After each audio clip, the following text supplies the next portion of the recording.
Good evening and thank you for joining us on 13 Plus. I'm Mary Coleman. We'll jump right into your story for this evening involving trains. Now, trains are sitting on the tracks idling for hours at a time, as many of us have seen, especially here in southern Arizona, and some neighbors are worried about the health and environmental effects. National investigative reporter Joss Stetman digs into tax regulation and loopholes that critics say allow locomotives to spew emissions in neighborhoods all across our country. After years of renting, Caitlin Hilliard and Ben Weinberg were thrilled to be able to buy a townhouse in a neighborhood they loved just outside Chicago. We never really thought we'd be homeowners. It was the American dream come true until they realized their neighbor was a nightmare. When they're sitting out there idling, what's it like? Sometimes it's like sleeping inside a factory. The couple live about 300 feet, the same distance as 20 parking spaces, from a spot where trains are often stationed for hours. And every time a train stops here to idle, we write down the date, the day of the week, the time it arrives. Ben and Caitlin started tracking trains in a detailed database after noticing the recurring problem. Because while they knew about the tracks before they bought the house and expected trains running by, over time they realized many would end up standing still with their engines running, something that's often done to keep the train's fluids warm and crews comfortable. This is just the beginning. It could be worse. Yes, this is a conservative estimate. Just last year, the pair charted more than 400 trains they say idled outside their townhome community. A little white sign on the tracks is the only signal this could be a spot for trains to stop. When they do, they say it averages between 90 minutes and 3 hours. One locomotive Caitlin and Ben recorded sat idling for more than 30 hours. It's just so sporadic, and the volume is so great. And I think the spreadsheet really helps communicate that. Communicating about idling trains has become almost a second job for these two, who've reached out constantly for months to the company whose train cars sit parked outside their home, congressional lawmakers, and even federal agencies, doggedly laying out their case, documenting the problem. We shouldn't be the ones monitoring this railroad situation. Somebody who actually has some power, like the government, should be monitoring it. But the feds aren't specifically tracking idling trains, despite fears and frustration reported in cities across the nation. Our national investigative team wanted to take an even deeper look into the problem. We dug through blocked crossing data from the Federal Railroad Administration dating back to 2019 and discovered dozens of complaints that mention idling, from a train sitting with its engines on for 3 days in Nashville to a locomotive idling and popping at all hours in southern Georgia. Health concerns are also highlighted in complaints from Alabama to Illinois and Texas. They're echoed loudly in California, where our team obtained complaints specifically about idling trains, tracked by a state agency focused on curbing pollution and fighting climate change.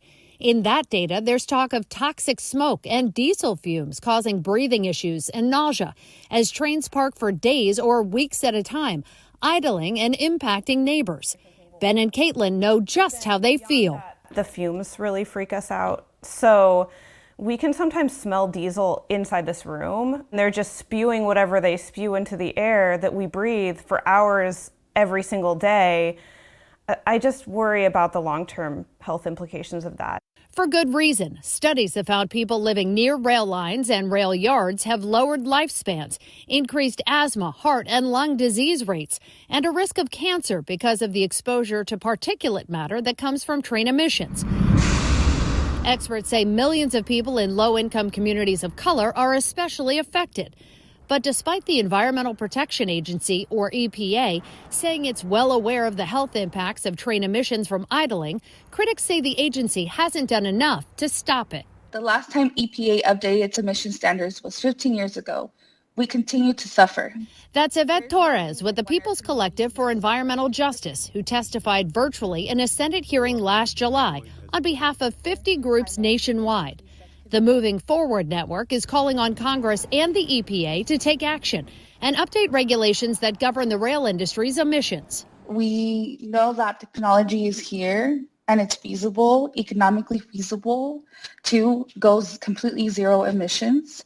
We need standards that are higher and better than the 2008 standards. The current EPA standards from 2008 sound good on paper. They say any locomotive or engine made after 2015 has to be equipped with idling control systems that shut off engines after 30 minutes.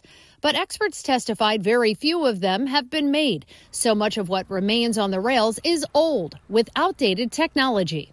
We've made strong commitments. Ian Jeffries, the leader of the rail lobby, says companies have invested more than $1 billion to modernize, but it can't happen overnight. We all want to do a job in a way that reduces emissions and continually reduces our environmental impact, but it's got to be done in a way that can allow us to continue to operate, serve our customers, serve our communities, and that the production market can actually handle. In the meantime, we discovered the industry has been able to use a loophole in the EPA rules that deals with updating older trains, the ones the government calls non-new. There's these automatic shut-off devices. You don't have to use those unless you remanufacture the engine, which could be 50 years. And then there's no enforcement by the feds of idling in those older trains. States have also been long powerless to regulate trains because of federal law. But David Pettit, senior attorney with the Natural Resources Defense Council, says a recent change made by the EPA gives his home state of California the chance to adopt and create emission standards for those non-new trains with the agency's blessing. The move will create a legal battle he says could go on for years. They'd rather see California take the heat on this than have to deal with the political and legal ramifications themselves. Who has failed when federal agencies don't step in and exercise their power? Who pays the cost for that? Well, my clients who live across the fence line from the rail yards, they pay the cost for it. Those neighbors are paying with their health and their lives in order to support railroad profits. The Association of American Railroads, the industry lobbying group that testified on the Hill, wouldn't speak on camera. Their rep told our national investigative team trains that idle for an extended time are not in the community's or industry's interest, and that railroads have made significant efforts to reduce idling, implemented extensive measures to reduce rail yard emissions, and improve air quality for nearby communities. For its part, the EPA declined an interview, but told us it's been engaging with stakeholders since 2022, evaluating how best to address rail emissions, and is developing a set of options and recommendations for regulatory action. What I would tell rail yard neighbors is to beat on EPA as often and as hard as they can. Because EPA, in my opinion, can do something about this if it wants to. Caitlin Hilliard and Ben Weinberg are banging the drum everywhere they can on behalf of communities who might not have the time or resources to do it themselves. You should not be treating human beings like this, especially these companies have so much money. Union Pacific, the company whose trains idle outside their door, said it's been using this spot for crew changes and transfers for years with few complaints or issues. Still, they said they're taking steps to address Ben and Caitlin's concerns, planting evergreens to serve as a buffer, which sounds like not enough to the people who live this close by and is a solution that hardly gets to the root of the problem. These two say they'll keep battling. Well, as long as we're here, we're going to fight as much as we can.